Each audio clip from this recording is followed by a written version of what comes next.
Assalamualaikum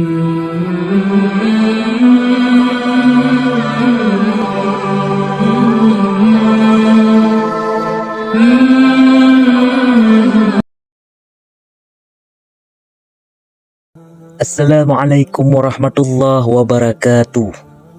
Alhamdulillah. Wassalatu wassalamu ala Sayyidina Muhammad Rasulullah. Sahabat media Islam yang dirahmati Allah Subhanahu wa ta'ala. Setiap kali kita pasti menginginkan rezeki yang berlimpah agar bisa mencukupi semua kebutuhan hidup dan sebagai bekal ibadah di atas dunia Allah Subhanahu wa ta'ala ini. Banyak orang yang menganggap rezeki hanya sebatas materi. Ketahuilah sahabatku, rezeki tidak selamanya tentang uang dan harta, tetapi rezeki itu juga termaksud nikmat yang dirasakan setiap harinya, seperti nikmat masih bisa hidup sehat dan berada dalam warga yang harmonis dan lainnya. Berikut para sahabat kami telah rangkum 4 golongan manusia atau orang yang dijanjikan oleh Allah rezekinya bakal berlimpah. Yang pertama, orang yang bersyukur. Dengan sering bersyukur, maka Allah akan berikan rezeki yang melimpah dan juga berkat. Allah Subhanahu wa ta'ala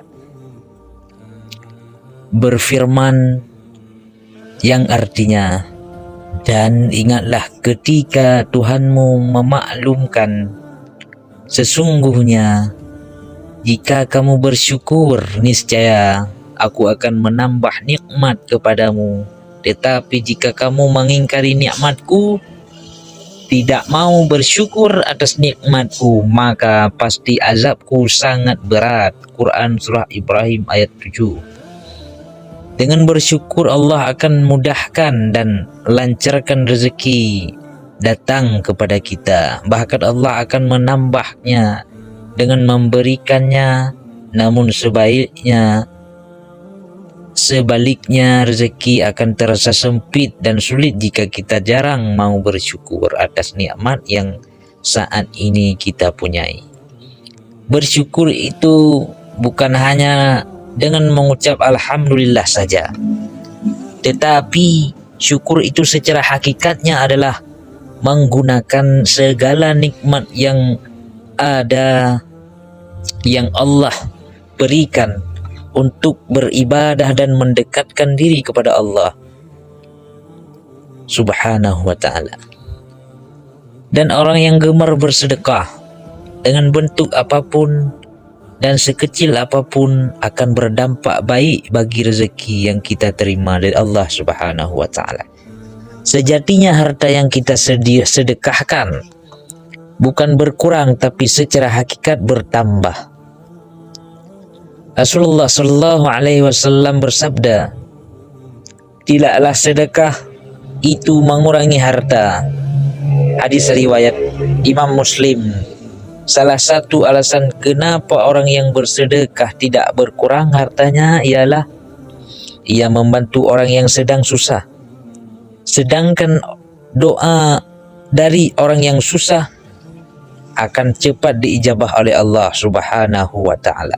Sahabat media Islam, ketahuilah bahwa sedekah bukan hanya sekedar materi, akan tetapi tenaga yang kita keluarkan untuk membantu orang lain juga termasuk sedekah. Bahkan senyummu kepada sesama muslim juga sedekah. Kemudian yang ketiga yaitu orang yang senang bersilaturahmi dan selalu menjaga hubungan baik dengan keluarga, utamanya orang tua. Rasulullah sallallahu alaihi wasallam pun bersabda, yang ingin diluaskan rezekinya dan dipanjangkan umurnya, maka hendaklah menyambung silaturahmi. Hadis riwayat Imam Al-Bukhari dan Muslim. Dan Imam Daud Kemudian yang selanjutnya yaitu yang keempat, orang yang gemar membaca Al-Quran, terkhusus membaca surah Al-Waqiah di setiap malam. Dikisahkan dari Ibnu Mas'ud bahwa ia mendengar Rasulullah Shallallahu Alaihi Wasallam bersabda, surah Al-Waqiah bisa menjadi doa terhindar dari kemiskinan bila dibaca setiap malam. Hari berikut adalah hadis berikut adalah yang artinya Ibnu Mas'ud berkata, saya telah mengajarkan sesuatu pada mereka, jika mereka membacanya tidak akan miskin. Saya mendengar Nabi Shallallahu Alaihi Wasallam, kata Ibnu Mas'ud, bahwa Rasulullah Shallallahu Alaihi Wasallam bersabda, barang siapa membaca surah Al-Waqiah setiap malam, maka ia tidak akan jatuh miskin. Hadis riwayat Al-Baihaqi. Sahabat media Islam, itulah 4 orang yang dijanjikan oleh Allah Subhanahu wa Ta'ala rezekinya bakal berlimpah.